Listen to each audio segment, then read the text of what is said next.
Hi, my name is Aaron Rubin, and I'm a wealth manager at Werber Rubin Wealth Management. More importantly, I'm a father of 3 little girls. And frankly, there are a lot of conversations that I am not looking forward to. What really hit home was the importance of talking to my children about money after reading Charles Duhigg's book, The Power of Habit. In The Power of Habit, Charles describes an experiment that went on in the 1950s. A psychologist had his daughter, who was 4 years old, and all her little friends, and he did an experiment. What he did was he put each one in a room with a marshmallow. He said when he came back in 5 minutes, if they had not eaten the marshmallow, he'd give them a second one. Well, 5 minutes to a 4-year-old's an eternity. So what ended up happening was about 70% of the kids ate the marshmallow, 30% of the kids waited. You're saying, big deal, Aaron, it's a marshmallow. Well, he followed up several years later in 4th grade. He found that 30% of children that did not eat the marshmallow, the ones that had that delayed gratification, well, they got better grades than their students that got the 70%. They were happier. They had more friendships. And he kept following them year after year until they were all grown up. And what he found was, even later on in life, those that hadn't eaten the marshmallow, well, they were more successful, they were happier, and they had better friendships. Now, we didn't understand why exactly this was until about 2006, when a group out of Case Western Reserve ran a couple of studies. And the first one, they had a group of people and they said, well, if you exercise rigorously and regularly for 6 months, those are your marching orders. And so these people, they did it. And what they found was the people that exercised rigorously for 6 months, well, they actually ate better and they spent less money and they smoked less cigarettes and all these other benefits that weren't really related to necessarily exercise. And so these researchers thought, well, maybe that's a fluke. Maybe it's brain chemistry and you're tinkering with that and therefore you have other effects. So they sat another group down and they said, you cannot spend your money on basically anything fun. So no movie theaters, no plays, no eating out, no nothing. Now, not shockingly, they spent less money.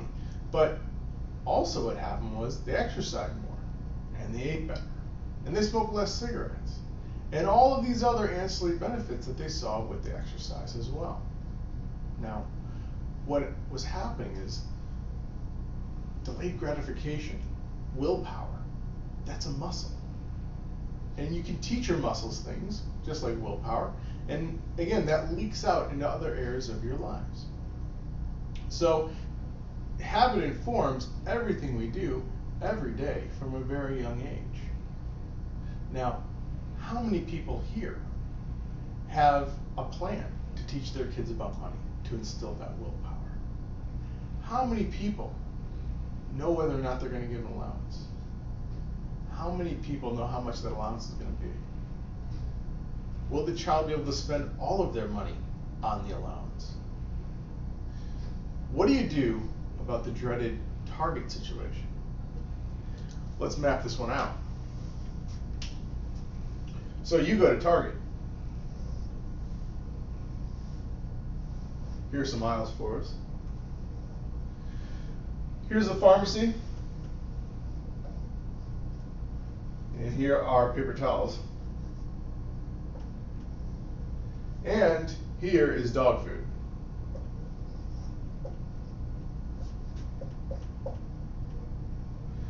You go to Target because you need dog food.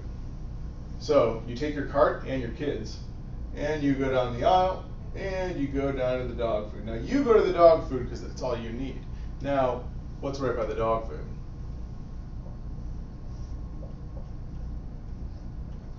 The toy aisle. So while you're getting dog food, your kids sneak away from you, unbeknownst to you, and they bring you back a toy, or several in my case. And they say, Mommy, Mommy, or Daddy, Daddy, I want this. And what do you say? No. And what starts happening? They start to whine. But Mommy, or in my case, Daddy, I want this. And you say, no, we came for dog food, we have to go. And then the smolder starts. And they, but Mommy, Daddy, I want it. And you say, no, I've had enough of this. You take the toy out of their hands and you put it on the shelf. Well, now you start the full-on meltdown. And so now in your cart you have a dog food and at least one screaming child, possibly two. How many people have a solution for that? Well, I'll be honest, I knew I was in trouble when my little girl, well, she's almost 3.5 now, she was in the mall. We went to the mall so that she could burn off some energy on a rainy day at the play area. And so soon enough she escaped and she ended up going to those coin-operated machines, and she's jumping from machine to machine to machine. Now, I never put money in those machines because I don't want to have to answer the question every time we pass by one, Daddy, can I ride in this? So I just avoid it altogether. So eventually she settles into a pink semi-truck with glitter, which is very my daughter. And she sits down in this machine. She puts her hands on the steering wheel, and she looks up at me with her big brown beautiful eyes and her curly hair, and she says, Daddy, do you have money? And I think, oh no. How did this child learn about money? I never talked to her about it and never give her any, but she's observed money in use. So I start to freak out. I'm not sure what to say. And then I remember something very, very important about myself, and that is I'm a Generation Wire. I never have any money. I have cards, plenty of cards, no cash. So I confidently open up my wallet, and sure enough, there's no money. And I say, I'm sorry, honey, I don't have any money. We'll have to not ride this.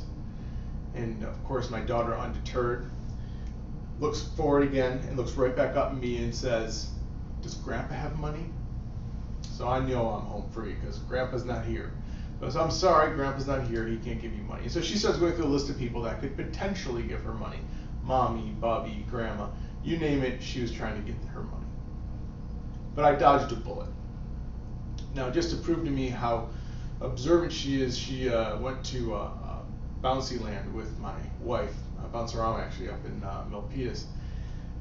And my wife was playing arcade games with the kids, and she was going to take the little tickets out of the skee ball machine, and my daughter looks at her and says, Mommy, what are you doing with my money? What are you doing with my money, right? So what did she figure it out? She figured out that, well, those tickets were essentially money. You have them, you give them to somebody behind the counter, and in turn they give you a price that you want. Effectively their currency.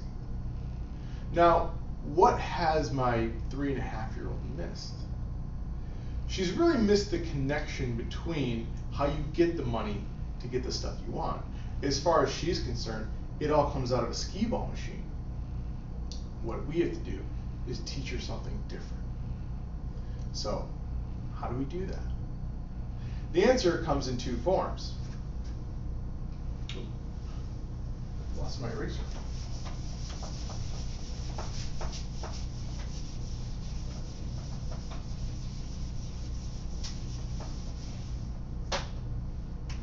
First of all,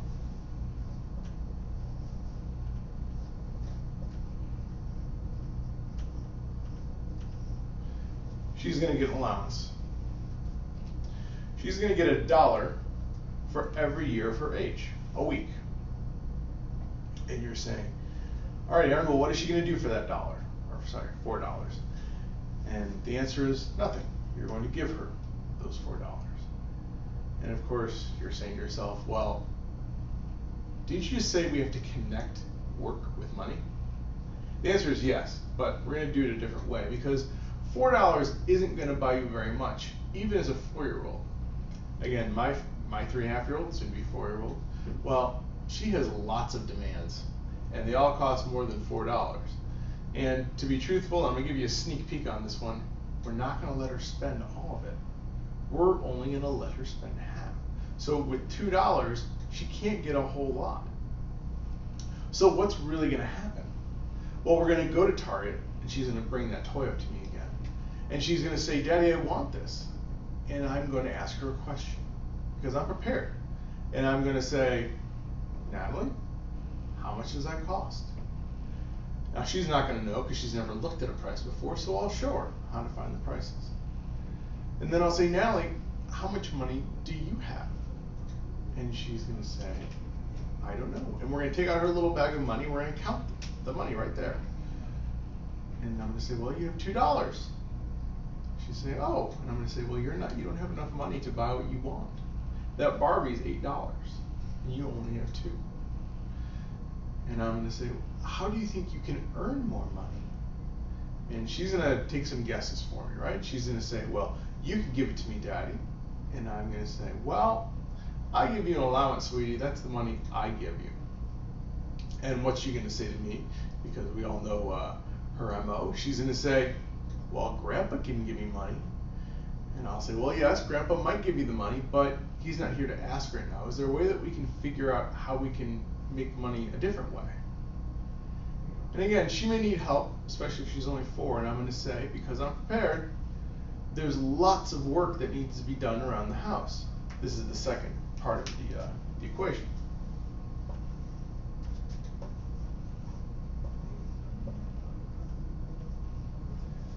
Work. There are windows that need to be washed. There are chores to do in the yard. There are vacuuming. I mean, she'll need help vacuuming.